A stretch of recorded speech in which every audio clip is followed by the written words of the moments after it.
Muy buenas tardes, muchas gracias a todos, especialmente a los presentadores y a los alumnos que nos han acompañado en estas jornadas de este primer curso de oncología para no especialistas del Departamento de Cáncer del MinSal. En este curso tenemos el patrocinio de la ASOFAMECH, Asociación de Facultades de Medicina, de múltiples sociedades de especialidades, incluyendo la Sociedad de Oncología Médica, la Sociedad de Radioterapia, la Sociedad de Cancerología, la Sociedad de Cirugía, las sociedades de cuidados paliativos, entre otros. Estamos hoy día en nuestra penúltima jornada y tenemos un gran tema, un tema muy importante, por su prevalencia y por lo poco cubierto que está en relación a su importancia en la formación, que es el tema de cáncer de piel. Tenemos la grata participación de dos expertos dermatólogos con gran experiencia, el doctor Raúl Cabrera y el doctor Nelson Lobos, que nos van a presentar durante este primer bloque. Les recuerdo a los participantes que se va a mantener el micrófono silenciado y pueden enviar sus preguntas a través del chat.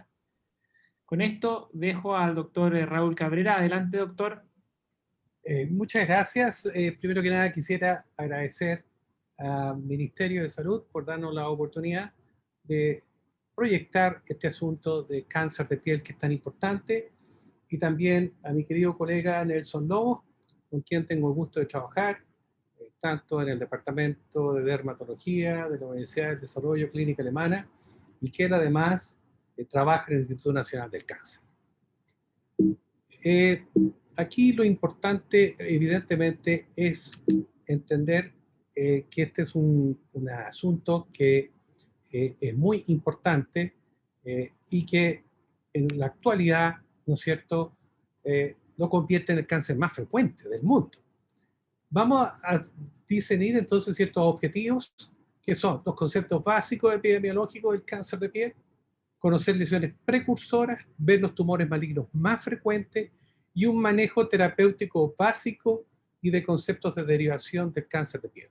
En fin, se puede presentar el cáncer de piel de una cosa tan pequeña como puede ser esta lesión que está en la mejilla abajo, que no tiene más de 3 o 4 milímetros, una lesión que parece una cicatriz, una lesión que básicamente es fácil de diagnosticar porque tiene características pigmentarias, o una mancha que parece una irritación, una dermatitis, y resulta ser un linfoma. Partiremos con la epidemiología, que será cubierta por el doctor Nelson Lobos. Hola, buenas tardes a todos. Muchas gracias, doctor, por la introducción. Gracias, Tomás, por la invitación del Ministerio. Vamos a comenzar entonces con la epidemiología del cáncer de piel, melanoma y no melanoma. Como bien mencionaba el doctor Cabrera previamente, si nos hacemos la pregunta ¿cuál es el cáncer más frecuente en el mundo? Bueno, la respuesta es clara. El cáncer de piel hoy en día representa el 50% del total de las neoplasias en Estados Unidos. En Chile no está tan claro cómo vamos a ver más adelante. En general, es el cáncer más frecuente en la población caucásica, no así en las poblaciones de piel más oscura como la afroamericana, como la asiática y la hispana. Es mucho más frecuente en la población caucásica. Los tipos más frecuentes son el carcinoma vasocelular y el carcinoma espinocelular o escamoso. En este caso nos estamos refiriendo al cáncer de piel, no melanoma. Todavía no hablamos de melanoma. El cáncer vasocelular es el cáncer de piel más frecuente lejos. ¿Ya? Existe una proporción entre el cáncer vasocelular y el escamoso que es un 4:1. En algunas publicaciones hace referencia que el escamoso sería el más frecuente, pero en estas publicaciones involucran a las lesiones premalignas que no vienen al caso que el doctor Cabrera más adelante nos va a explicar. Pero el más frecuente es el carcinoma vasocelular.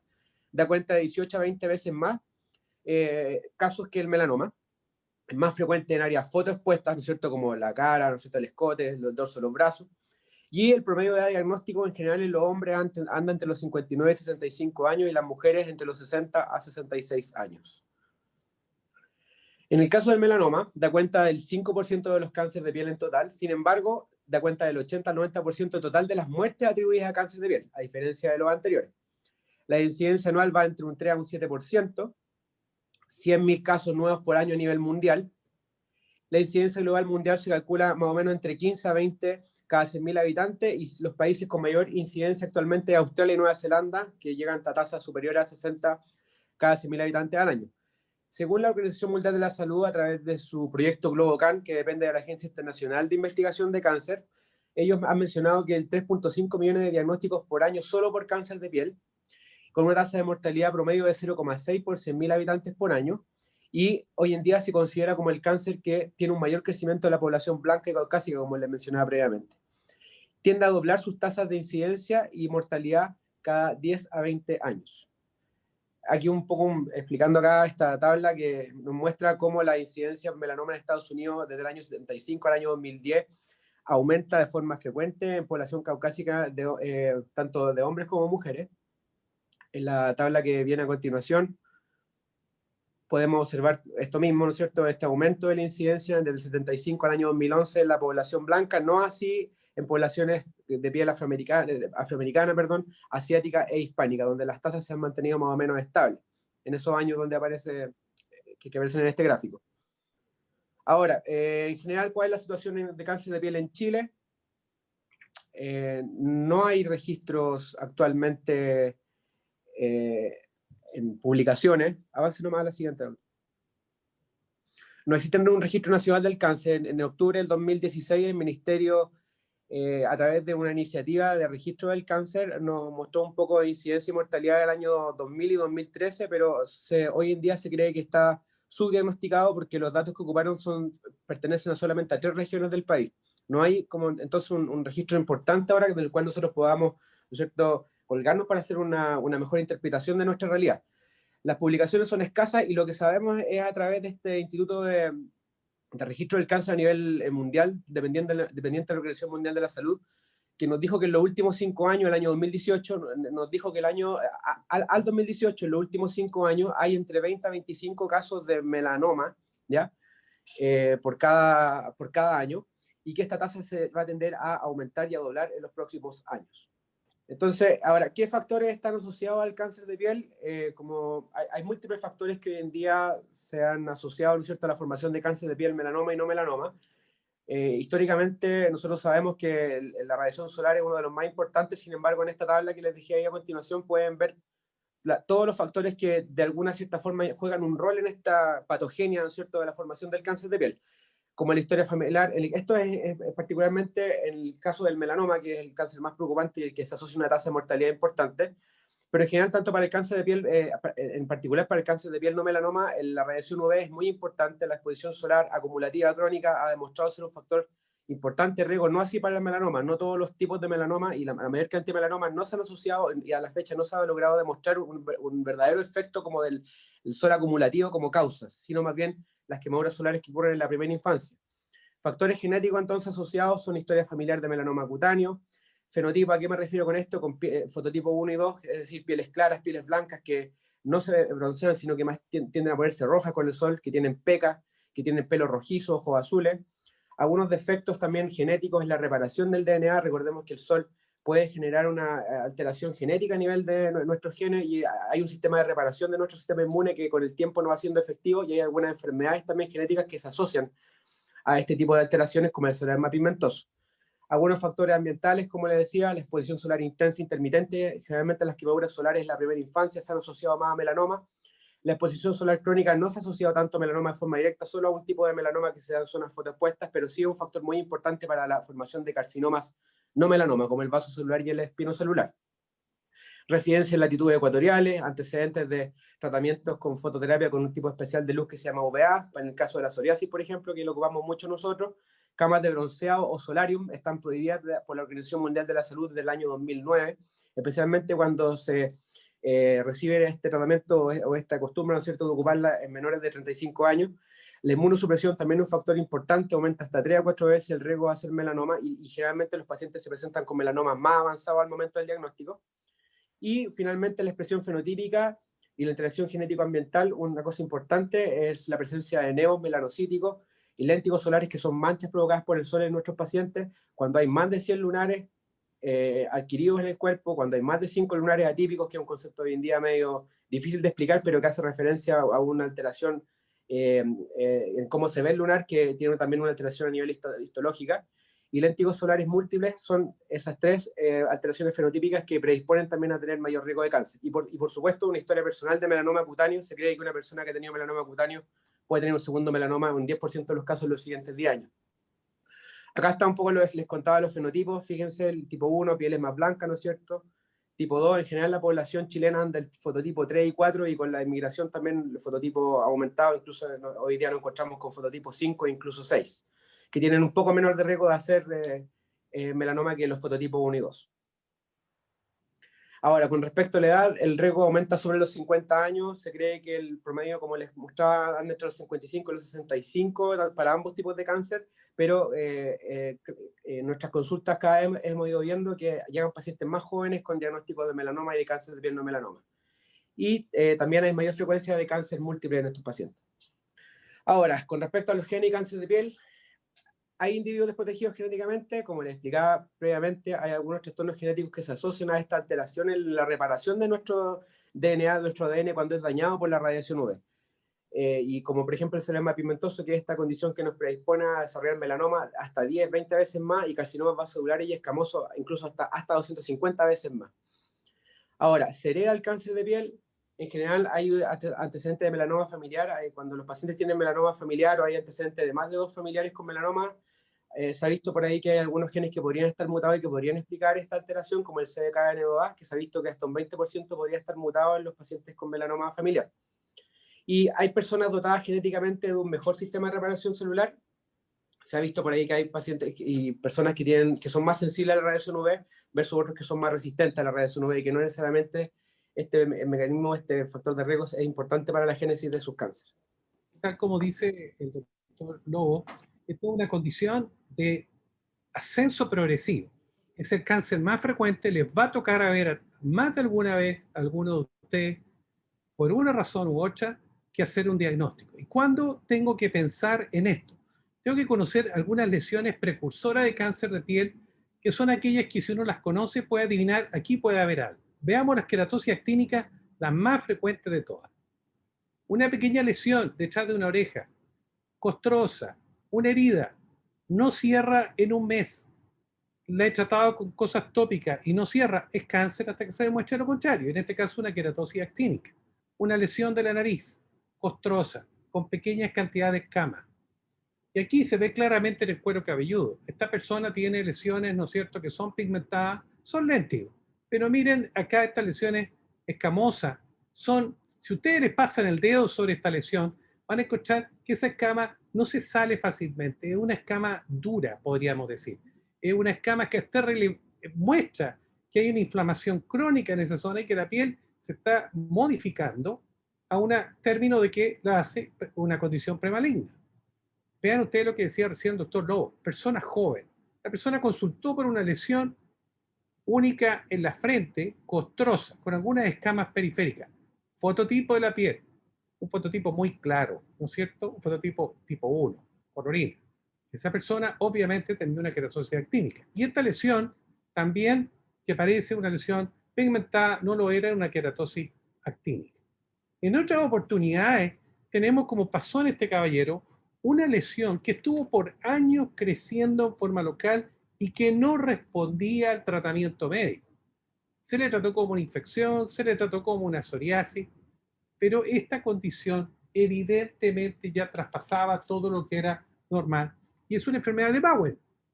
Es una lesión de un cáncer in situ espinocelular. Así está la lesión cuando está totalmente desarrollada. Otra condición. Ustedes tienen una lengua, perfecto, puede tener una lesión blanquecina, sí, pero en una zona circunscrita está desarrollándose una placa blanca que no se mueve, que está ahí y va en crecimiento progresivo, y lo que es peor, no dolorosa. O sea, obviamente es una cosa silente, blanca. Eso es cáncer hasta que se muestre lo contrario, un cáncer. Y aquí esta persona, por supuesto, tiene una lesión circunscrita en el labio inferior, blanquecina, de ahí el nombre de leucoplaquia. Eritroplaquia, viene de rojo, de eritro, rojo. Lesión rojiza. Evidentemente, esta es la mancha que quedó de una biopsia. Pero esta persona parecía que tenía una balanitis. Sí, pero una balanitis que no se iba con ningún tratamiento y se estaban haciendo bien los tratamientos antifúngicos, tratamientos para evitar el roce, etcétera, etcétera. Pero esto persistía. Tienen que hacer una biopsia en una situación que persiste la lesión inflamatoria. ¿Y qué pasa cuando voy a sospechar en lo que refiere a lesiones pigmentarias? Bueno, la regla del ABCDE. ¿En qué consiste esto? A de asimetría. La lesión no es simétrica. Vean ustedes que esta no es una lesión simétrica. El hemisferio izquierdo de esta lesión no es igual que el lado derecho. El borde es anfractuoso. No es un borde circular perfecto como acá, o casi perfecto, sino que tiene entrantes y salientes muy pronunciadas. Borde irregular. C, color irregular. Si tienen un solo color de tono café, no hay problema. Pero si tienen un negro con café, habiendo ya dos tonos, la cosa se nos pone mala, y habiendo tres tonos, blanco, café y negro, eso ya es melanoma, hasta que se demuestre lo contrario. Diámetro mayor a 6 milímetros. Bueno, importante, pero también importa mucho que esta lesión tenga la E de una evolución que ha andado creciendo últimamente. Doctor, yo no tenía esta lesión, este lunar, o yo si tenía esta lesión, lo tenía tranquilo, y de repente este lunar se le ha ocurrido empezar a crecer. Evidentemente que al producirse eso, estoy ante una lesión que debo tener bien claro que tengo que ir a buscar esta condición de posible malignidad. Y si ustedes tienen de repente muchos lunares, evidentemente tengo que ir a buscar cuáles de esas lesiones, que son tantas, son las que debo yo ir a buscar claramente. Nosotros hablamos de el signo del patito feo. O sea, dentro de un montón de lesiones que yo estoy viendo, voy a ver cuáles son las que importan. Y lo que importan son aquellas lesiones que han aumentado de tamaño, aquellas lesiones que de alguna manera tienen un tamaño más grande de lo habitual. Y aquí tienen ustedes lo que ustedes se pueden encontrar. Les llega un señor a donde ustedes están atendiendo, y este señor trae muchas lesiones, ¿no es cierto? Entonces ustedes tienen que buscar el patito feo. ¿Cuál va a ser el patito feo? Una lesión grande que tenga alguna zona más oscura. Pero se dan cuenta que este señor tiene muchas lesiones. Eso es lo que se llama neos atípicos. Tiene muchas lesiones que superan los 6 milímetros, tienen bordes irregulares. Puedo entonces elegir una de ellas como punta de lanza para lanzar una biopsia. Y la biopsia la puede hacer, y la debe hacer cualquier persona.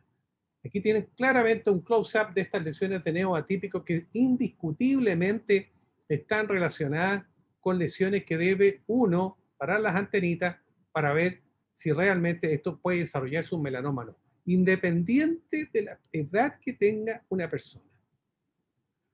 Aquí tenemos una condición muy distinta, un lunar inmensamente grande que le llamamos neos congénito, porque nació esta persona con este lunarcito chico y ha llegado a tener un tamaño hasta más de 20 centímetros. Evidentemente, este tamaño hace más proclive a que esta persona tenga una lesión cancerosa a partir de cualquier segmento de este lunar. Un 4,8% de las personas que tienen esto puede derivar posteriormente en un cáncer de piel. Y esto se puede, ¿no es cierto?, dar como una lesión única o tener varias lesiones como que están satélites alrededor de la lesión inicial. Y evidentemente uno podría decir también puede partir de esto, pero no. Afortunadamente estas lesiones más pequeñas tienen un riesgo muy parecido a lo que tiene cualquier lunar o nevo de malignizarse. Es este grande el que importa. Y tenemos que seguirlo. Antiguamente a una lesión de esto lo primero que se hacía era sacarla o tratar de sacarla en forma completa. Eso no. Hasta los 18 años debemos seguir a estas personas y seleccionar aquellos sitios que pudieran ser más probables en que se pudiera formar un melanoma, que son sitios que se empiezan a solevantar. Muy fácil. Cuando a mí me preguntan, ¿cuándo saco un lunar? Cuando usted note que es algo raro, que no es parecido a lo que está al lado, entonces ubica usted el patito feo. Y en este caso, si es una lesión muy grande, cuando usted nota que esa textura normal que tiene un lunar tan grande como un congénito pigmentario de este tipo, no está homogénea y empieza a tener cosas más solevantadas. ¿Cuáles serían los tumores cutáneos más frecuentes que nosotros nos vamos a encontrar? Bueno, sabemos perfectamente que el carcinoma espinocelular es un tumor frecuente. Ese sabemos que viene de las queratosis actínicas que vimos antes. Aquí tenemos una lesión en una persona que tenía una lesión ulcerada crónica, una lesión que se mantenía por mucho tiempo. Cuando tenemos una lesión de este tipo y que no cierra, no cierra, no cierra, eso es cáncer hasta que se demuestre lo contrario. Tomen biopsia no solamente del borde, sino que también alguna lesión de esta de acá. Esto era una radiodermatitis, una persona que había sufrido un daño por radiodermatitis, y tenemos aquí una lesión y era un carcinoma espinocelular. Paciente que consultó por una lesión indolente, doctor, ¿cómo me duele? Esto fue un hallazgo. Examen físico, una lesión vegetante, 3 centímetros de diámetro, brillante, que la tenía ahí por más de 2 años. Obviamente esa no era una lesión de carácter bacteriano ni fúngico, sino que era una lesión de tipo tumoral. Aquí tenemos en la zona de la retroauricular o en una zona en que se abre normalmente la zona del pliegue antecubital, se abre, se cierra por una quemadura previa. Muy bien, se puede fisurar, estamos de acuerdo, pero ¿por qué se mantiene esa lesión? Entonces hay que pensar en una lesión que está malignizando. Aquí tenemos una lesión de aparición súbita. Una persona que le aparece en 3, 4 meses una lesión tan grande como esta. Hay que sospechar de que este paciente está inmunosuprimido, como lo era en este paciente, y ahí tiene un CA espinocelular que creció muy rápidamente. Pregunten en cuánto tiempo se ha desarrollado eso. Si eso lo ha hecho en 2, 3, 4 meses, obviamente tiene que ser un factor interno del paciente de inmunosupresión que hace que esto se desarrolle muy fácil. Un vaso celular, el más frecuente de todos los tumores, evidentemente. Se establece la posición de esto como levemente levantada. Mire, esta es una persona joven, esta es una persona de 30 y tantos, pero tiene una lesión única al ángulo interno del ojo y que tiene un crecimiento periférico. Eso era un CBC. Esta era una persona que tenía una lesión ulcerada costrosa, úlcera y costra, más de 60 años, que no sana a pesar de los tratamientos tópicos que ustedes han hecho, o incluso de antibióticos que dijeron pensando que pudiera estar infectado, hagan biopsia. Un close-up de una lesión que parece un tomatito al lado de la nariz, carcinoma vasocelular, ahí también un vasocelular, o en esta zona de la oreja. Doctor, esto no pasa en la patita del lente por esa zona, pasa por detrás. Tampoco me la he rascado, doctor, y eso salió solo, era chiquito y fue creciendo paulatinamente. Hoy día una costra y me molesta, me arde. Eso es cáncer. Y también puede ser un cáncer vasocelular, una cosa que empieza a crecer en forma horizontal y cada vez se va aplanando. Miren a esta persona. Consultó por una lesión que parecía una cicatriz. La pregunta que yo le hice, ¿se golpeó? No me he golpeado. ¿Qué edad tiene esa persona? No tiene ninguna arruga. Esa persona estaba en los 30. Lesión circunscrita, inflamada, pueden haber 2 condiciones. O es una morfea, una esclerosis focalizada, o es un carcinoma vasocelular como lo era. O en este caso, una lesión cicatricial que evidentemente está mostrando que estamos frente a una situación de carcinoma vasocelular. Esta persona se me mandaba por una lesión pigmentada que estaba en la región cerca del ojo. Sin embargo, no todo lo que es pigmento es melanoma, y en este caso no lo era. En este caso estábamos frente a un carcinoma pigmentado. Y esto puede llegar. Cuando uno dice, pero sí, que el cáncer de piel en realidad mata muy poco y el melanoma es el único grave, sí, pero si ustedes dejaran cualquiera de los vasos celulares anteriores, que creciera durante 20 años y que quedara tranquilo y que nadie lo molestara, es evidente que esa lesión podría llegar a tener este tamaño, y esto se llama ulcus rodens.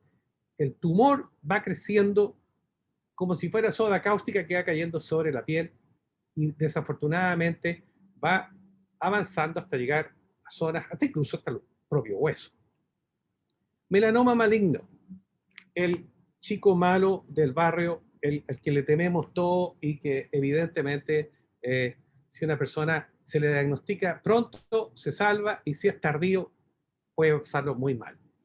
Aquí tenemos que en una revisión que yo hice hace muchos años atrás, se veía claramente que esto se da en personas jóvenes.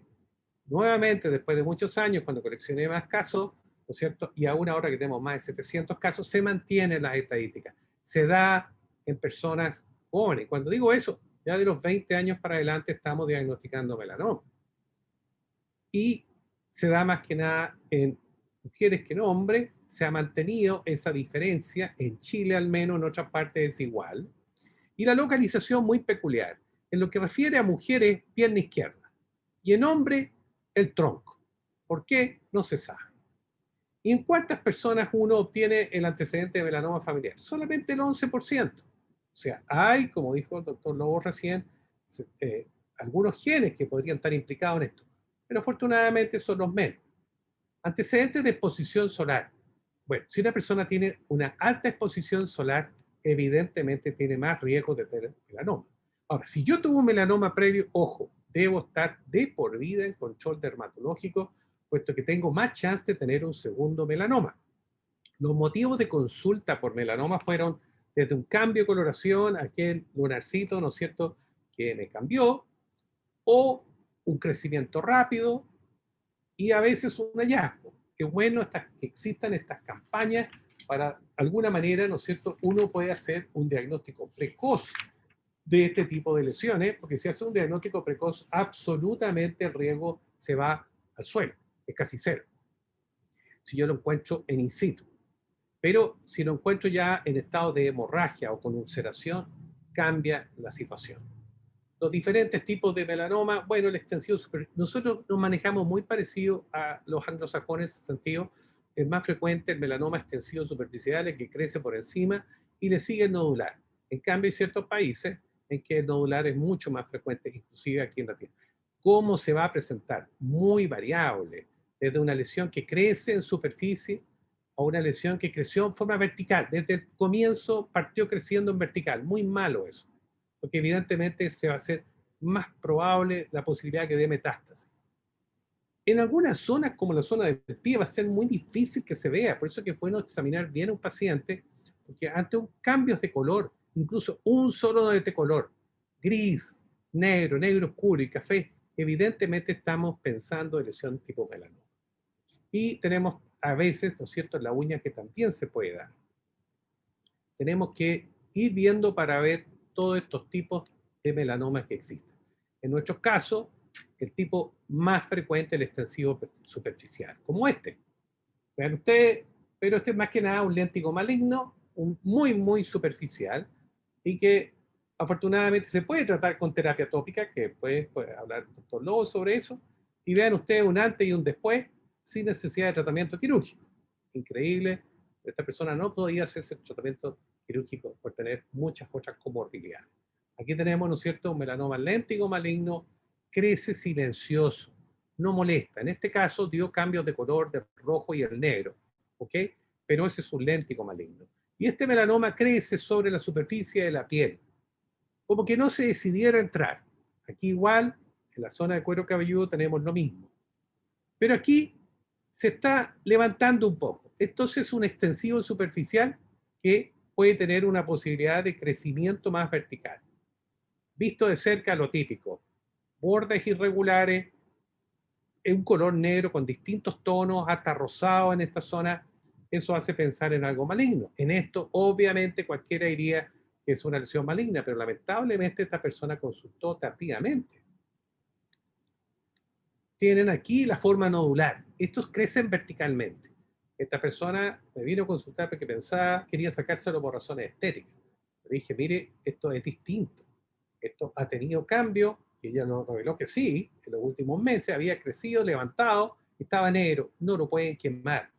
O eso hacen biopsia o se deriva. En este caso, claramente un nodular. Y este es un nodular primario, que creció rápido.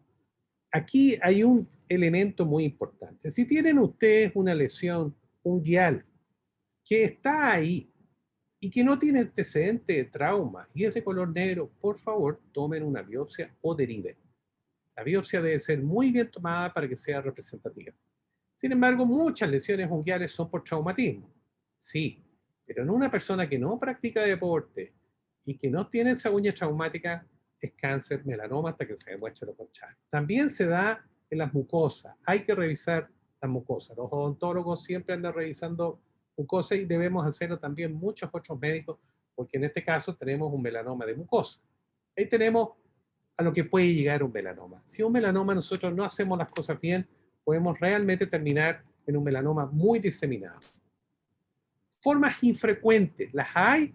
Nosotros hicimos una publicación hace poco en American Journal of Clinical Dermatology, eso fue hace 2 años atrás, que lean si ustedes quieren esto. ¿Por qué? Porque solo el 2% de los melanomas se presenta, como les digo acá, en una forma atípica. Sin embargo, hoy en Estados Unidos es el causante del 50% de las demandas médicas por mal diagnóstico de melanoma. Entonces aquí uno debe conocer que de repente un melanoma se puede presentar como si fuera una cicatriz. Doctor, tengo esto en la anterior de aquí de mi pecho y no se me va. Pero yo no me he golpeado. Ojo, eso era un melanoma dermoplásico. O en esta persona, doctor, tengo una mancha en el talón y me la han tratado como hongo. Y así fue en este caso. Muchas veces, lleve 2 años, bueno, si se trató por hongo, no sanó, eso hay que pensar en otra cosa. Y era un melanoma melanótica que al hacer la biopsia, ustedes se dan cuenta que esa lesión es más profunda. La profundidad va a dar la posibilidad de sobrevida. Mientras más profundo el melanoma, menos posibilidad de sobrevida, porque hay mayor posibilidad de metástasis. Y vean ustedes, cuando estamos en la etapa cutánea, evidentemente que tenemos una posibilidad de sobrevida sumamente alta y muy buena. Por lo tanto, si nosotros hacemos los diagnósticos en esta etapa, es obvio que nosotros vamos a tener un muy buen resultado terapéutico. Sin embargo, si hacemos que esto llegue hasta el compromiso ganglionar, la cosa cambia, porque evidentemente, como decía Bernie Ackerman, el caballo se fue del corral. En este caso, se fue el melanoma del corral y se largó en las pistas linfáticas o vasculares para llegar al ganglio y ahí cae la sobrevida. Y si hay un compromiso visceral, bueno, mucho más.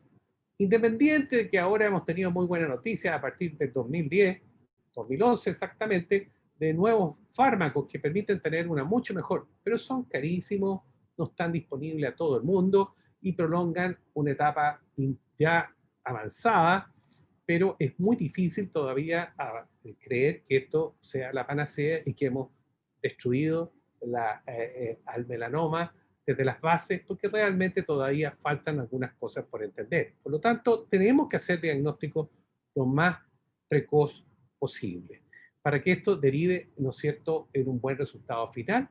Y Nelson nos va a hablar ahora en la parte final, lo que se refiere al tratamiento y el manejo del cáncer de piel. Muchas gracias, doctor.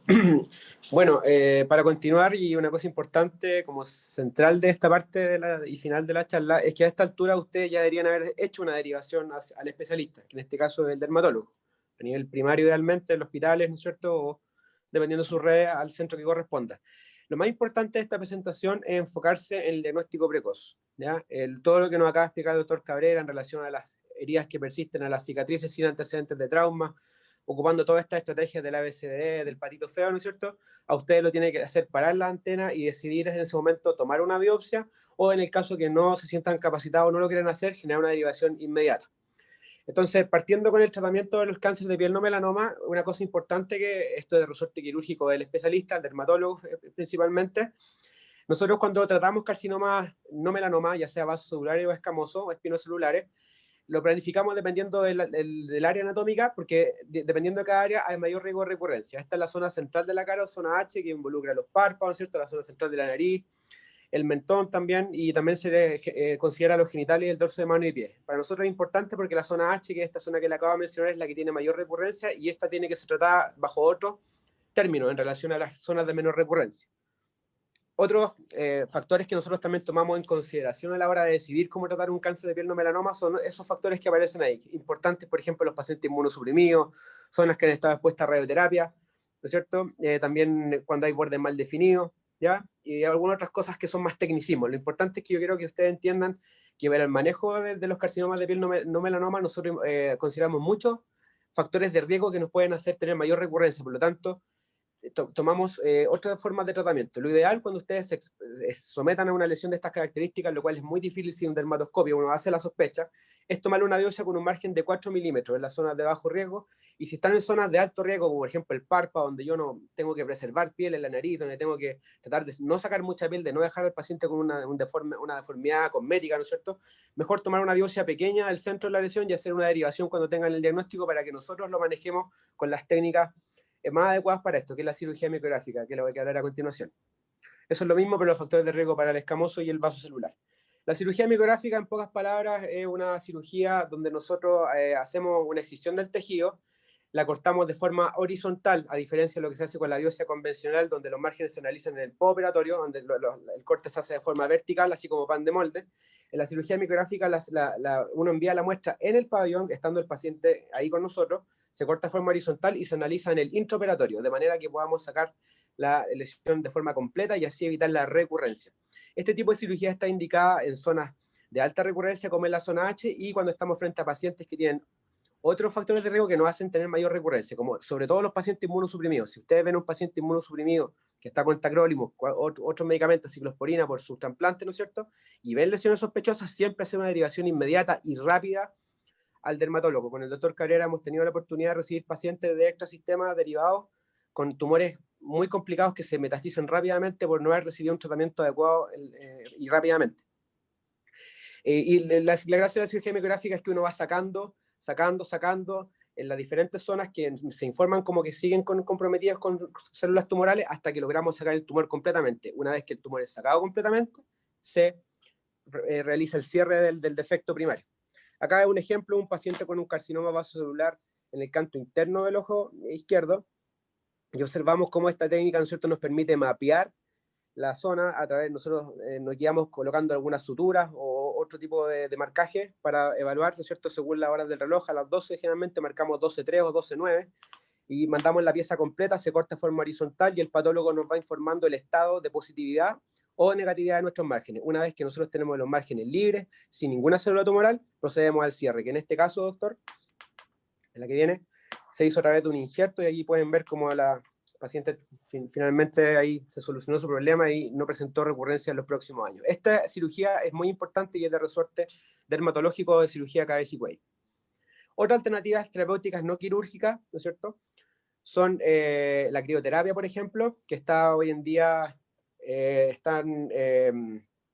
póngalas todas nomás.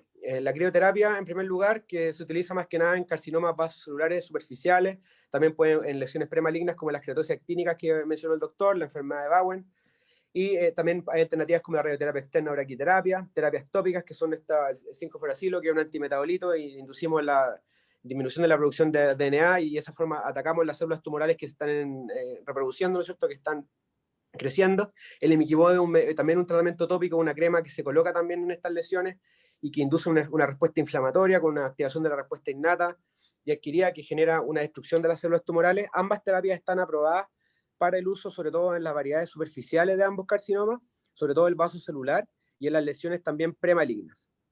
Y la terapia fotodinámica, que consiste en colocar una crema en la cara o donde sea que estén las lesiones, que nosotros nos sensibiliza, y con una luz especial después nosotros inducimos una respuesta fototóxica. A través de la luz más del medicamento generamos una destrucción de las lesiones, sobre todo premalignas o carcinomas vasoculares superficiales. Esto también es más de resorte de nuestra especialidad. Eso con respecto al cáncer de piel no melanoma. Con respecto al melanoma, entonces, lo más importante, una vez más, disculpe que sea tan majadero, lo que el doctor les dijo recién, es lo más importante, hacer una derivación frente a la sospecha, evaluar los factores de riesgo que ya mencionamos, ¿no es cierto?, la exposición solar, ¿no es cierto?, estas heridas que no cicatrizan, familiares, todo lo que ya conversamos, ¿no es cierto?, inspección visual, ocupando todas las herramientas que el doctor nos enseñó previamente, y frente a la sospecha siempre hacer una derivación inmediata y oportuna al dermatólogo para que con nuestra dermatoscopía podamos confirmar. Ahora, si ustedes tienen una sospecha y ven que su red de derivación no es tan rápida, pueden hacer una biopsia excisional. ¿Cómo se hace eso? Según las normas, idealmente un margen de 2 milímetros alrededor de la lesión, y siempre que estén en extremidades superiores e inferiores, siempre el eje de cierre de la sutura debe ser longitudinal a la extremidad, porque si es que el melanoma es más profundo en el futuro y se convierte en la variedad invasora, hay que, según las normas, hacer un tipo de examen, un procedimiento que se llama biopsia ganglio centinela, y si ustedes la cierran en un eje transversal a la extremidad, alteran ese drenaje del ganglio centinela, lo cual puede alterar ese examen, y de esa forma tener una mala interpretación de la estadificación posterior de nuestro paciente con melanoma. Pero lo más importante de esto, entonces, es derivar. Para finalizar ya este algoritmo de manejo que el doctor Cabrera lo hizo para la guía que se viene ahora, manejo de melanoma, vemos que en la zona derecha de la pantalla observamos todo nuestro loop como de diagnóstico dermatológico en esa zona. Esa parte es, el protagonismo de esa parte es del dermatólogo. Nosotros hacemos a través de nuestra dermatoscopía, nos permite evaluar la lesión sospechosa, hacer seguimiento a nuestros pacientes, ¿no es cierto? Y en la eventualidad que nosotros tengamos la sospecha, vamos a sacar la lesión y vamos a hacer un manejo, ¿no es cierto?, con biopsia que posteriormente finaliza en un diagnóstico de melanoma. Si llegamos a ese diagnóstico o no, va a depender de todo este proceso y del patólogo también. Y gracias a eso podemos estadificar según sobre todo la profundidad, que es el factor de riesgo y día más importante junto a la ulceración, y etapificar. Y ver de esa forma las conductas que hay que hacer dependiendo de esta profundidad, y ver si hay que tomar ganglio centinela, ver si hay que hacer exámenes de diseminación, y junto a una ampliación que también se hace después con el melanoma una vez que está diagnosticado. La ampliación es eso, depende del grosor. Los melanomas in situ se amplían en esos centímetros que aparecen ahí, 0,5 a 1 centímetro, y los invasores se van ampliando según su profundidad. Ahora, una cosa importante, el léntigo maligno facial, que es un tipo de melanoma in situ de la cara de zona fotoexpuesta, donde la ampliación no se hace siguiendo esta norma, sino que hoy en día hacemos una cirugía especial para ver exactamente el estado de los márgenes, porque se ha visto que este tipo de melanoma tiene una extensión que es subclínica y que no siempre nosotros la podemos ver con nuestro dermatoscopio. Y siempre para la ampliación considerar zonas anatómicas, obviamente preservando las unidades cosméticas en la cara, y si estamos en una extremidad hay que tener cuidado con cómo hacemos el procedimiento. Finalmente, entonces, como conclusión y a modo de resumen, ¿no es cierto?, la prevención es lo más importante, siempre los factores de riesgo que conversamos, educar siempre a nuestros pacientes, los protectores solares una vez al día, factor 50, suficiente, y hay algunas cosas al respecto, pero en general es así. Preferir la sombra, anteojos de sol, sombreros de ala larga, 7 centímetros, ojalá con la visera del legionario, como en la foto que aparece ahí. Evitar camas solares, el solarium, ¿no es cierto?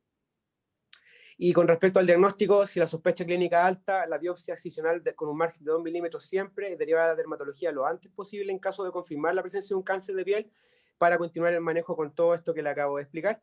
Y si hay una duda diagnóstica o son pacientes de alto riesgo, inmunosuprimidos, radioterapia previa, o están en la zona H, preferible hacer una derivación oportuna de dermatología a su hospital correspondiente para ofrecerle el manejo que corresponde. Así que eso, con esta finalizamos esta reflexión final que el doctor Cabrera nos deja acá. Todo médico siempre, independientemente de su especialidad, su nivel de formación, debe participar en el diagnóstico precoz del cáncer de piel y hacer la derivación oportuna. Eso está demostrado que nos mejora la sobrevida de los pacientes y hacer diagnósticos más certeros y precoces. Muchas gracias. Muchas gracias, Nelson. Bueno, tal como decía el doctor Lobo,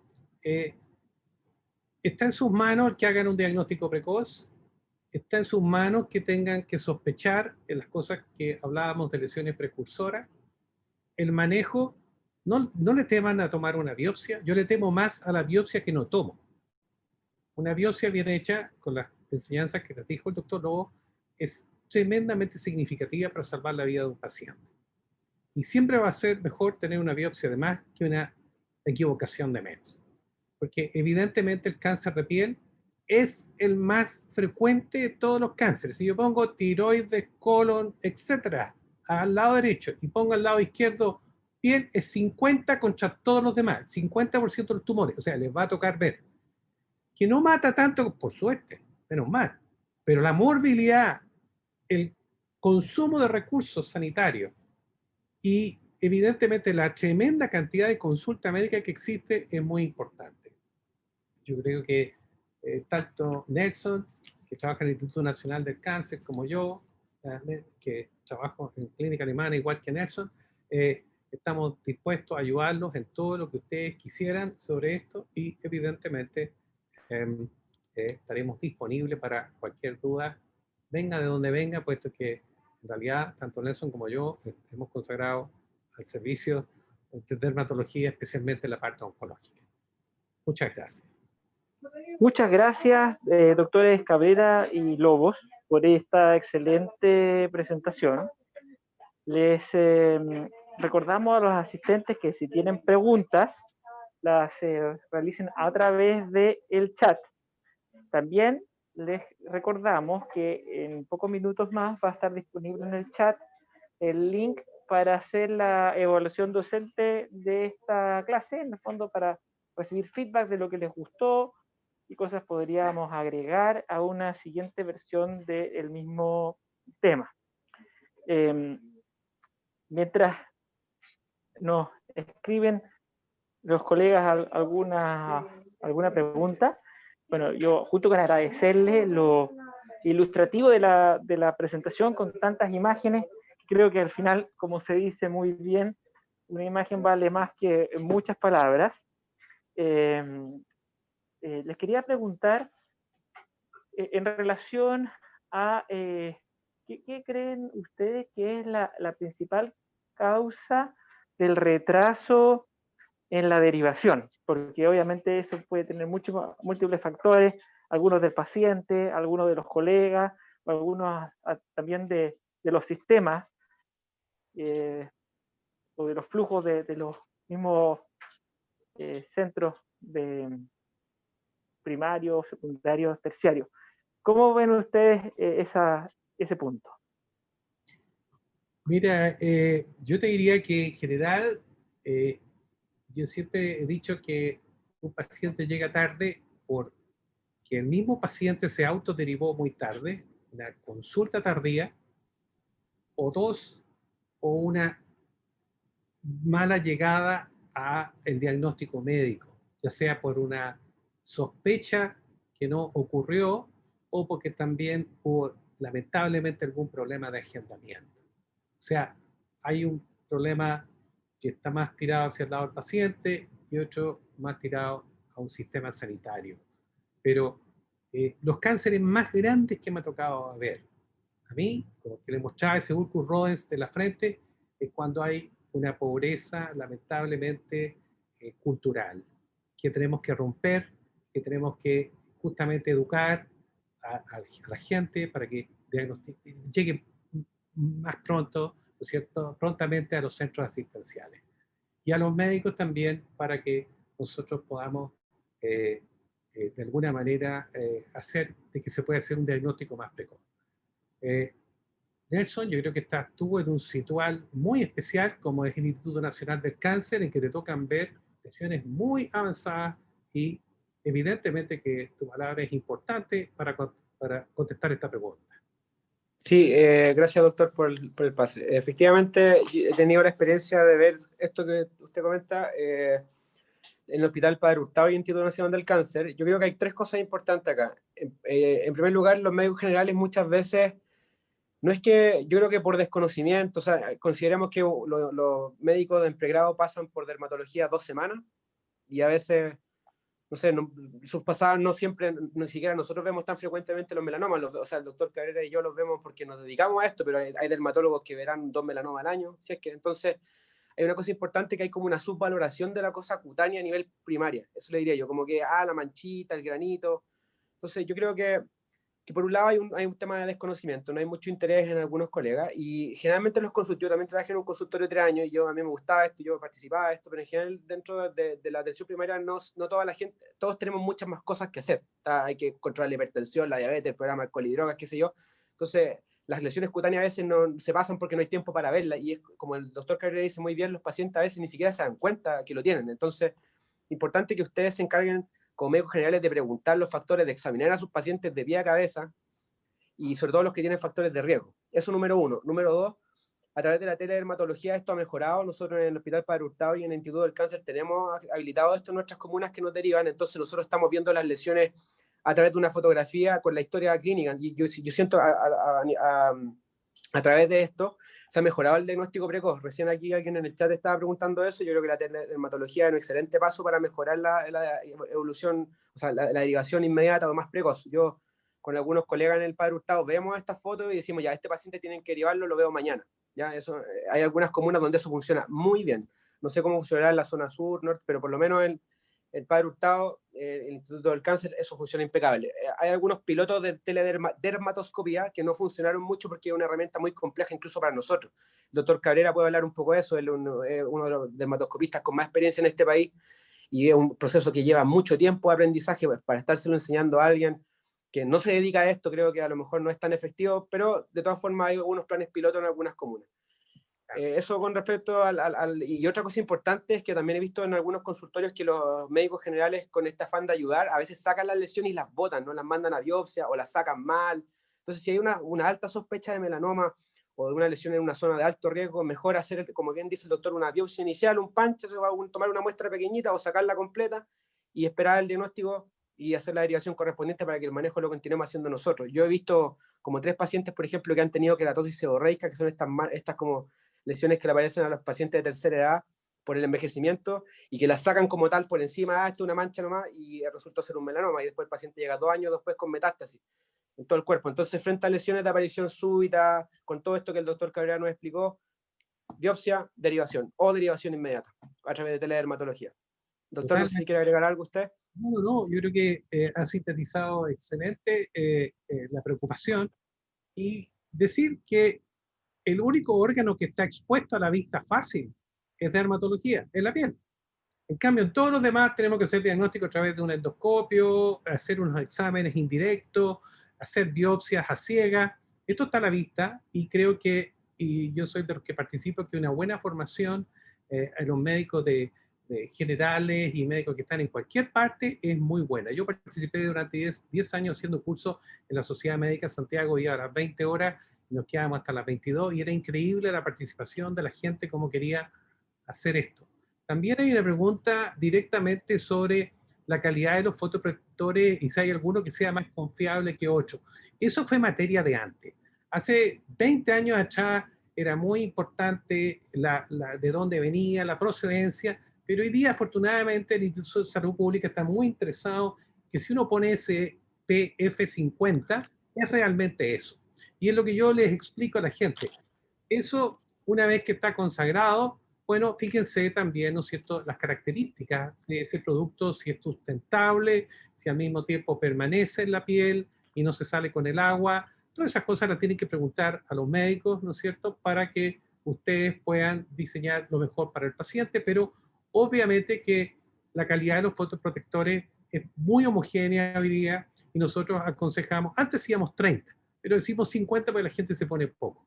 ¿Quieres agregar algo más de esto, Nelson, que tú hablaste sobre ese tema? No, Doc, solamente lo mismo que usted dice, ¿no? Que hay que elegir un factor protector 50, pero la gente tiene una falsa idea de que el protector solar los cuida del sol y no es así. Que hay que cuidado con la hora, el tema de la sombra, ¿no es cierto? Hoy en día está en boga también, algunos dicen ocupar ropa anti-UV, son caras, sí, pues ese es el problema, pero lo que dice usted, doctor, yo creo que es lo más importante con respecto a la elección correcta del protector solar. Y cuidarse también de los otros factores de riesgo que mencionamos asociados a otras cosas como el tipo de lesiones en el cuerpo, ¿no es cierto? El número de lesiones también. Pero eso con respecto al protector solar. Sí. Tomás, ¿vas a agregar algo? Bueno, yo diría que sí, no veo muchas más cosas que nos vayan quedando, pero quizás reiterar que estamos a su disposición para consultar dudas y obviamente que participamos, el doctor Lobo y yo, 100% de que este es el resorte de todos los médicos. El diagnóstico precoz de cáncer de piel no es de una sola especialidad, sino que hay que esto traspasarlo a muchas especialidades, puesto que cualquier persona en su consulta, aunque no sea dermatólogo, va a tener que desnudar a una persona y examinarla, el broncopulmonar, y ahí se puede encontrar con el patito feo, o si la persona es un gastroenterólogo, va a haber piel abdominal. Entonces, es una cosa que podemos hacer diagnóstico. Y Nelson, sobre todo, que está en el Instituto Nacional del Cáncer, es un puente estupendo, ¿no es cierto?, para hacer un link en cosas complicadas, avanzadas que ustedes puedan tener y que se puedan ser derivadas a un instituto de esa excelencia. Bueno, creo que con esto damos por terminado este segmento y agradezco nuevamente la participación del doctor Lobo, de las personas que nos invitaron y del Ministerio de Salud, pues sobre todo por su preocupación, ya que el hospital digital adquiere mucha dimensión cuando esta posibilidad de proyectar la imagen de un tema tan importante como cáncer de piel puede ser plausible a través de estos canales. Muchas gracias. Bien. Bueno, muchas gracias por la invitación. Mi nombre es Jimena Valladares, yo soy hematóloga del Hospital Salvador. Y bueno, en los próximos minutos vamos a tocar el tema de tumores hematológicos, que en realidad es un tema bien extenso. La idea es hacerlo, ojalá, lo más amigable posible. No tengo conflictos de interés que declarar. Y bueno, para partir, contarles que las células de la sangre se originan todas a partir de una stem cell o célula madre, que es un multipotencial, en la médula ósea y genera las dos grandes líneas, ¿ya? La línea mieloide y la linfoide. De la línea mieloide salen los precursores de las plaquetas, sale la serie eritroide, que resulta en los glóbulos rojos, los mastocitos, y los del progenitor común, que es el mieloblasto, salen los que son los granulocitos, que son los basófilos, neutrófilos y eosinófilos, y los monocitos. Y del lado linfoide se diferencian en las natural killer o linfocitos grandes granulares y los linfocitos pequeños que terminan su maduración en el timo y ganglios, que son los linfocitos B. Importante recalcar un poco para lo que viene después, que los linfocitos B maduros todos van a secretar inmunoglobulina, ¿ya? Y que la célula plasmática es un linfocito B muy maduro que secreta también inmunoglobulinas. Para nosotros en hematología lo más importante es el hemograma,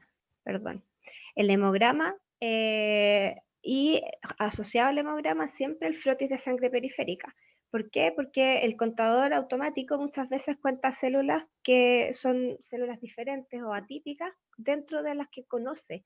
Y solo con un frotis nosotros podemos diferenciar este tipo de células, hacer un conteo manual de las células, y por morfología muchas veces podemos llegar al diagnóstico o tener una muy alta sospecha diagnóstica que vamos a ir a confirmar después con otras técnicas de laboratorio que son más específicas. Inicialmente yo voy a partir, la primera sección de esta clase va a ser para mostrar las alteraciones del hemograma más frecuentes y en qué pensar cuando las encontramos al hemograma. Y después vamos a ver un poco la diferenciación en los distintos tipos de tumores hematológicos agrupados en las grandes familias. Voy a partir con la serie de los glóbulos rojos. Se denomina anemia al déficit de glóbulos rojos, que la definición por la OMS es cuando las mujeres tienen menos de 12 gramos por decilitro de hemoglobina y los hombres menos de 13. Y nosotros agrupamos a las anemias según su tamaño. Vemos el BCM y si el BCM es bajo 80 les decimos que es microcítica, si es entre 80 y 100 es normocítica y mayor a 100 es macrocítica. Si tenemos la anemia microcítica, las principales causas es el déficit de fierro y un 20-30% puede producirse por enfermedad crónica. Por lo tanto, nuestro primer enfrentamiento frente a un hemograma o con una anemia microcítica va a ser solicitar cinética de fierro y buscar causas de sangrado de este paciente. Con un BCM normal, la principal causa lejos es la anemia de enfermedad crónica. Y dentro de las que son con BCM alto, las dividimos en megaloblástica y no megaloblástica, pero en general las más frecuentes son déficit de vitamina B12, hipotiroidismo, daño hepático crónico y del lado hematológico el principal diagnóstico diferencial es con síndromes mielodisplástico. Entonces, si nosotros nos enfrentamos a este tipo de anemias, vamos a tener que en la normocítica buscar enfermedades crónicas que tenga nuestro paciente, una cinética de fierro porque puede ser en etapas iniciales, y en las que son macrocíticas, función tiroidea, función hepática, y una cosa importante que es cuando hay una anemia, que hay una caída brusca de la hemoglobina en días, y si sobre todo tiene un BCM alto, uno tiene que pensar en hemólisis, ¿ya? Que también puede ser con un BCM normal, pero el punto es la caída brusca de la hemoglobina. En ese caso, además del froti, uno pide reticulocitos, que es el fondo para ver que sea regenerativa, para apoyar el diagnóstico de una hemólisis, y un test de Coombs directo, ya que si sale positivo, también apoya el diagnóstico de una hemólisis. Siguiendo con los glóbulos rojos, perdón, el exceso de glóbulos rojos es la poliglobulia. ¿Cuándo tenemos que asustarnos? Cuando una mujer tiene más de 16 de hemoglobina y un hombre más de 16,5. Habitualmente uno tiene que descartar lo más frecuente, que es la pseudopoliglobulia, que en realidad es una hemoconcentración, es decir, el paciente está deshidratado. ¿Cómo lo hacemos? En el fondo, bueno, le decimos que se hidrate y volvemos a tomar un hemograma si es que corrigió la alteración. Si la alteración persiste, tenemos que ir al algoritmo diagnóstico. Las causas más frecuentes por lejos son las que tienen nivel de eritropoyetina alto y que son las adquiridas, ¿ya?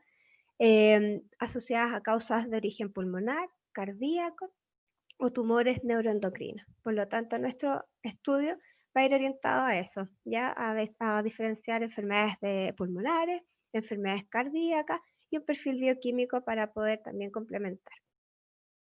Dentro del área hematológica, el principal diagnóstico diferencial de la poliglobulia es la policitemia vera. Siguiendo con los glóbulos blancos, el exceso de glóbulos blancos se denomina leucocitosis. Y bueno, la leucocitosis se habla cuando hay más de 10.000 glóbulos blancos. Y dependiendo del tipo de glóbulo blanco, vamos a tener neutrofilia con más de 7.500, neutrófilos, linfocitosis más de 4.000, monocitosis más de 800 y eosinofilia mayor a 500. Si vamos con la neutrofilia, las causas adquiridas no hematológicas siempre los adultos van a ser nuestras principales causas a descartar. Y en un estudio inicial en atención primaria, lo que más nos importa es descartar que el paciente no tenga una infección viral o bacteriana, un proceso paraneoplásico. Hay varios cánceres sólidos que son mucho más frecuentes que los hematológicos que se presentan con eosinofilia, como por ejemplo los cánceres de pulmón o los cánceres de colon. Y algunos eventos estresantes para el organismo, como infartos, traumas, diabetes que no esté compensada. Del punto de vista hematológico, el linfoma de Hodgkin se puede presentar con eosinofilia, la leucemia premielocítica, que la vamos a ver un poco después por qué, es al hemograma, y cualquier neoplasia mieloproliferativa también puede tenerla. Si vamos con la linfocitosis, aquí lejos, la principal causa es una infección viral. Por lo tanto, nuestro diagnóstico siempre va a ir orientado a descartar una infección viral. Del punto de vista hematológico, lo que tenemos es que pueden ser síndromes linfoproliferativos, que es la LLC la más frecuente, o la leucemia linfoblástica aguda.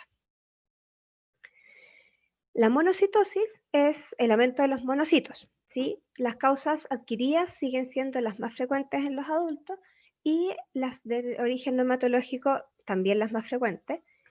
Por lo tanto, el estudio inicial siempre va a ir orientado a descartar procesos infecciosos o estados inflamatorios crónicos, ¿ya? Como tumores sólidos, ovarios o gástricos, infecciones crónicas o enfermedades autoinmunes.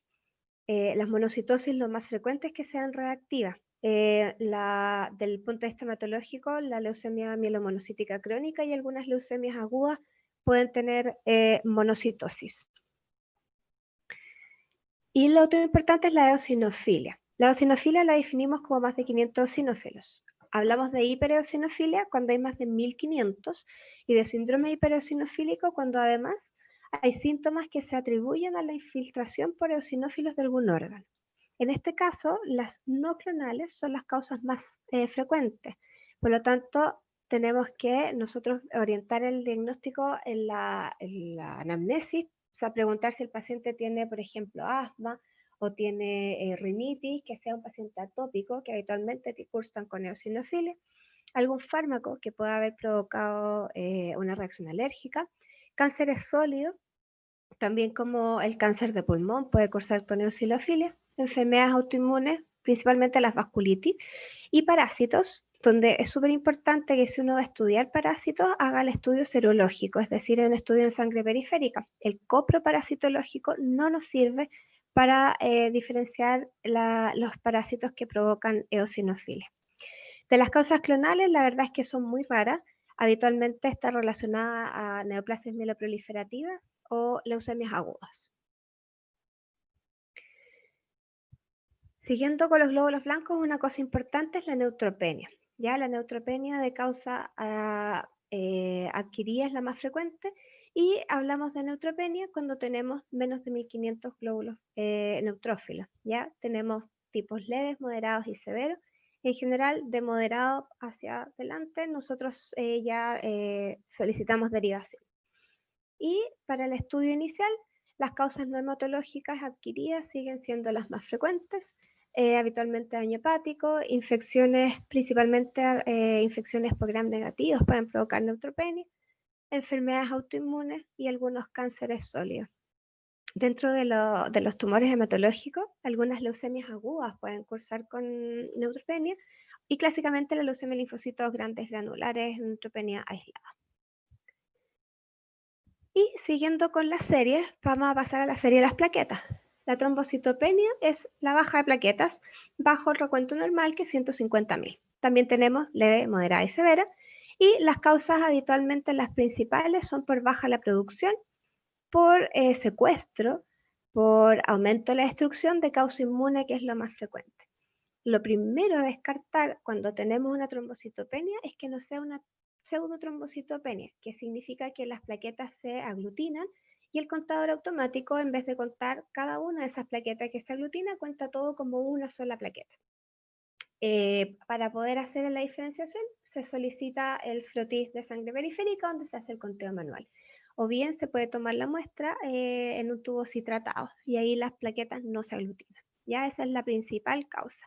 Y otras causas también frecuentes son daño hepático crónico, algunas infecciones virales, enfermedades autoinmunes activas como lupus, por ejemplo, y los cánceres, ya sea por infiltración o porque desarrollaron algún fenómeno autoinmune como un síndrome paraneoplásico. Por último, la trombocitosis es el aumento de plaquetas sobre lo normal, sobre 450.000. También la principal causa de trombocitosis es la trombocitosis reactiva. ¿Y reactiva a qué puede ser?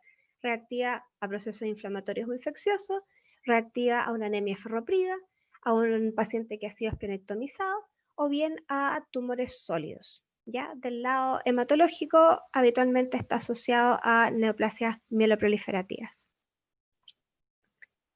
Y una cosa importante que como la causa más frecuente de trombocitosis es la trombocitosis reactiva, esta no tiene riesgo aumentado de trombosis ni sangrado. Sin embargo, yo les recomiendo que en realidad, si ustedes se encuentran con un paciente con más de 1 millón de plaquetas, no dejen aspirina, porque no sabemos la causa. Ya hasta no tener bien estudiado al paciente es mejor no darlo, porque si fuera de causa primaria o clonal, aumentamos el riesgo de sangrado si tenemos más de 1 millón de plaquetas y le dejamos aspirina queriendo prevenir trombosis. ¿Ya? Así que no se preocupen, no aumenta el riesgo y tratemos de estudiarlo lo más rápido posible solamente. Y por último, cuando tenemos una pancitopenia, es decir, tenemos anemia, neutropenia y trombocitopenia, tenemos que buscar causas que la principal es el déficit de vitamina B12, ¿ya?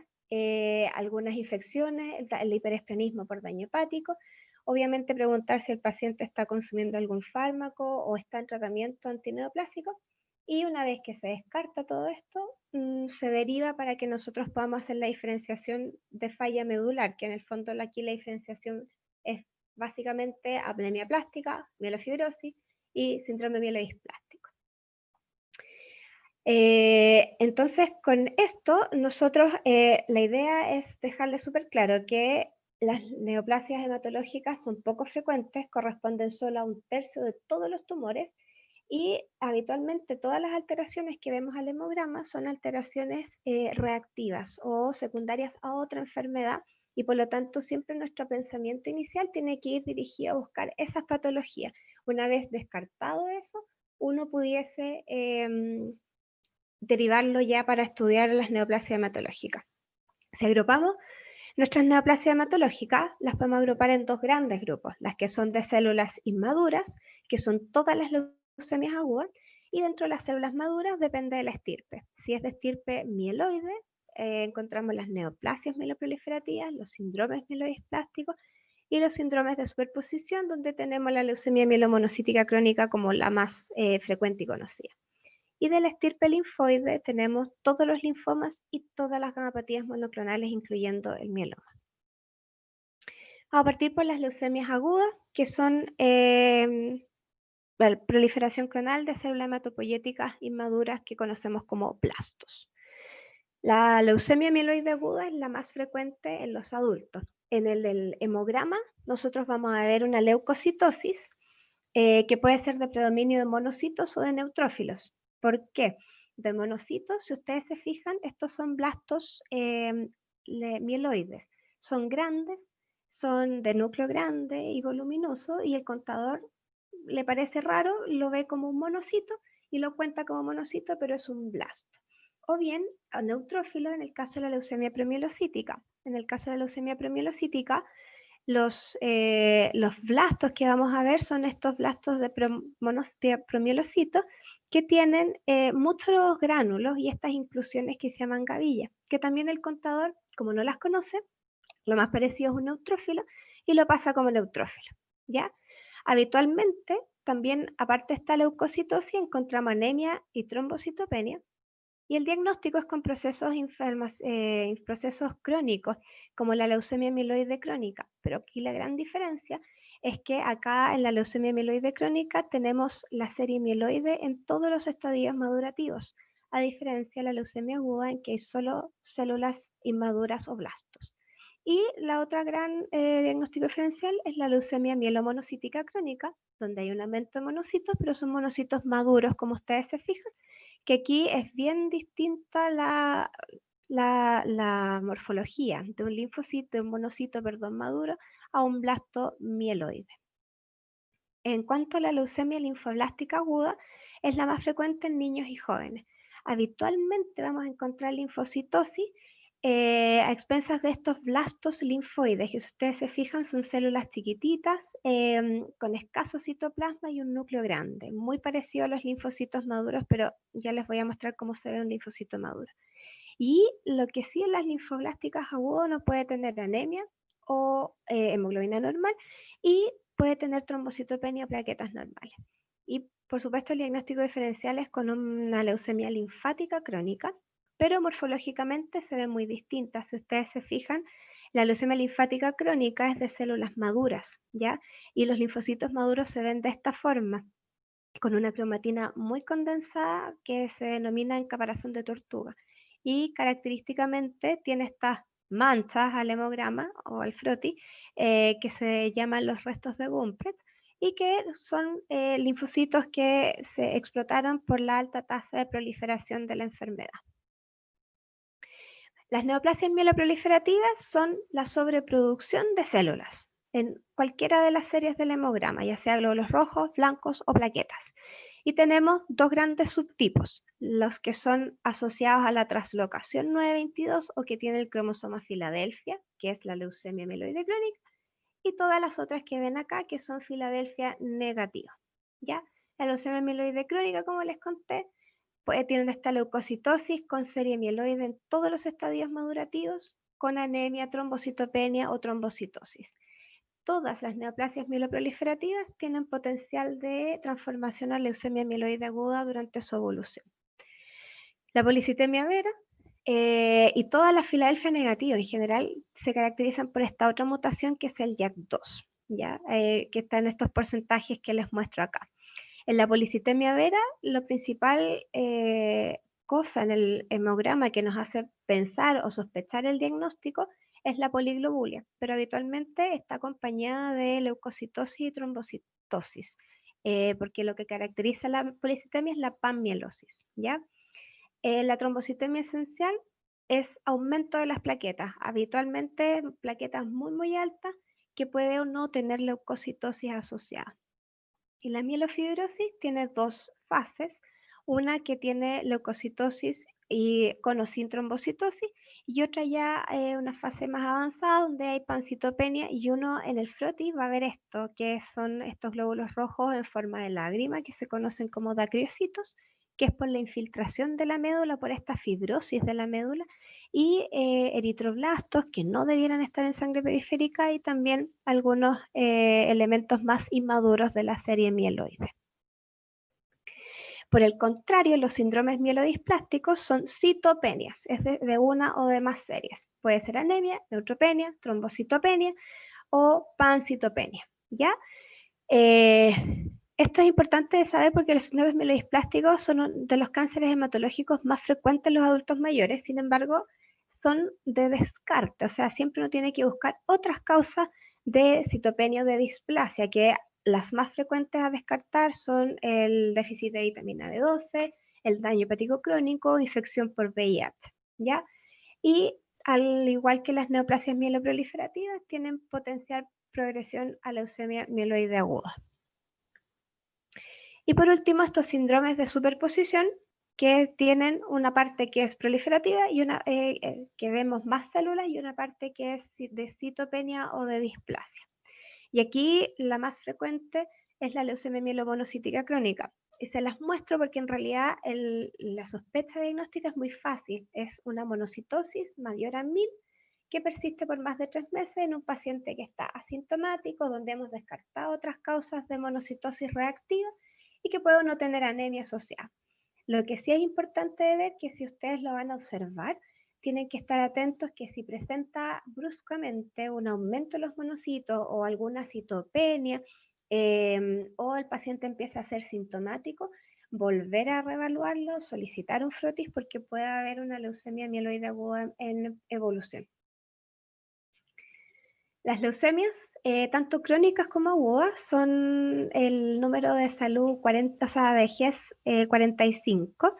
Incluye todas las leucemias agudas y crónicas, y este GES parte desde la sospecha en adelante. Siguiendo ahora con la serie linfoide, tenemos los linfomas. Son un grupo de neoplasias linfoides. Los linfomas ya son de linfocitos maduros. Se caracterizan por síntomas B, adenopatías, visceromegalia, y en algunos casos se acompañan de linfocitosis. Son dos grandes familias, ninguno es mejor o peor. Existen solo dos familias, linfomas no Hodgkin y Hodgkin. ¿Ya? Los Hodgkin son clásico y no clásico, que esto es lo más fácil, y los no Hodgkin pueden ser de tipo B o tipo T. Ideal en ambos tenemos los que son indolentes y los que son agresivos. La diferencia entre ambos es que habitualmente los indolentes son de curso lento, muy crónico en el tiempo, con una evolución que es como en crisis, pero que no son curables. Tienen una mejor sobrevida, se presentan en pacientes de mayor edad, y claro, la mayoría son de células pequeñas y con compromiso de ganglios. Ahora, para poder preguntar sobre síntomas B, tenemos que saber qué son los síntomas B. Es fiebre mayor a 38 sin una causa conocida, sudoración nocturna, pero preguntarle al paciente efectivamente si tiene que cambiarse el pijama o la ropa de cama de tanta transpiración durante la noche, que es algo inhabitual en el paciente. O lo otro es que el paciente esté bajando de peso, baje más de 10% su peso habitual en los últimos 6 meses de forma involuntaria, sin dieta, sin ejercicio de por medio. La otra cosa que hay que estar muy atentos son las adenopatías. Las adenopatías son el aumento ganglionar mayor a 1 centímetro, que la causa más frecuente de ganglios son las infecciones, menos del 1% es de causa maligna, ¿ya? Súper importante conocer la ubicación de los ganglios y qué zonas del cuerpo drenan a estos ganglios. Por ejemplo, si tenemos adenopatías a nivel cervical, toda la cabeza drena a nivel cervical, por lo tanto uno tendría que buscar alteraciones dentales, sinusales, incluso revisar la cabeza para ver si hay piojos, porque puede que solo eso esté dando ganglios cervicales. Lo mismo a nivel inguinal, revisar los pies, si hay onicomicosis, si hay una uña mal cortada o cualquier otra herida, puede que haya adenopatías inguinales, ¿ya? Y a los hallazgos que nosotros encontramos en el examen físico, los complementamos entonces con el laboratorio, que es el hemograma, con un froti, y según eso se orienta después el resto del estudio. A modo de algoritmo, si una adenopatía es localizada, la verdad es que primero buscar siempre los sitios de drenaje, ver si hay alguna infección, y hacer un tratamiento acotado de antibióticos o antiinflamatorios, ver si esto pasa. Y si es crónica y es chiquitita, bueno, observarla y ver cuál es su comportamiento en el tiempo, si es que aumenta tamaño, si es que persiste por más de 4 semanas o se asocian síntomas, etcétera. Ahí uno tiene que pensar en qué es malo y derivar. Y si es generalizada, es decir, está en 2 o más grupos ganglionares, ya es importante hacer un estudio un poquito más acabado, con hemograma, y descartar otras causas como infecciones virales o alteraciones reumatológicas, principalmente la artritis reumatoide o el Sjögren se asocian a adenopatía. Y imágenes, que en general se prefiere el escáner para poder evaluarlo. Y siempre ahí se deriva. La derivación siempre va a llegar a manos de un cirujano. El diagnóstico de los linfomas a través de biopsias excisionales. Eso es súper importante, que es sacar completo el ganglio en un trocito o no una punción de una masa, porque puede ser confundente al momento de hacer el estudio por anatomía patológica. Y los linfomas también están en el GES, son el problema de salud número 17, y la garantía también corre desde la sospecha. Por último tenemos las gamapatías monoclonales. Son un grupo heterogéneo de neoplasias de células plasmáticas que secretan inmunoglobulinas monoclonales. El GES de mieloma se llama mieloma, pero en general incluye todo el espectro de gamapatías monoclonales que existen, ¿ya? Yendo al mieloma, específicamente, se caracteriza por más de 10% de células plasmáticas en médula ósea, que las células plasmáticas son estas que están aquí, que tienen el núcleo excéntrico y este halo alrededor del núcleo. Y clínicamente tiene lo que se denomina el CRA, que es hipercalcemia, falla renal aguda, anemia con VHS alta y lesiones líticas óseas. ¿Cuándo vamos a sospechar mieloma? En pacientes que tengan VHS alta, siempre y cuando hayamos descartado otras causas de VHS alta que son más frecuentes, como infecciones, cánceres sólidos y algún estado inflamatorio crónico o autoinmune, por ejemplo. Lesiones líticas o blásticas óseas, también habiendo descartado causas más frecuentes como metástasis de un primario sólido, que puede ser mama o próstata. Proteinuria o falla renal que no tenga una causa, neuropatía periférica en pacientes no diabéticos, hipercalcemia o fractura patológica.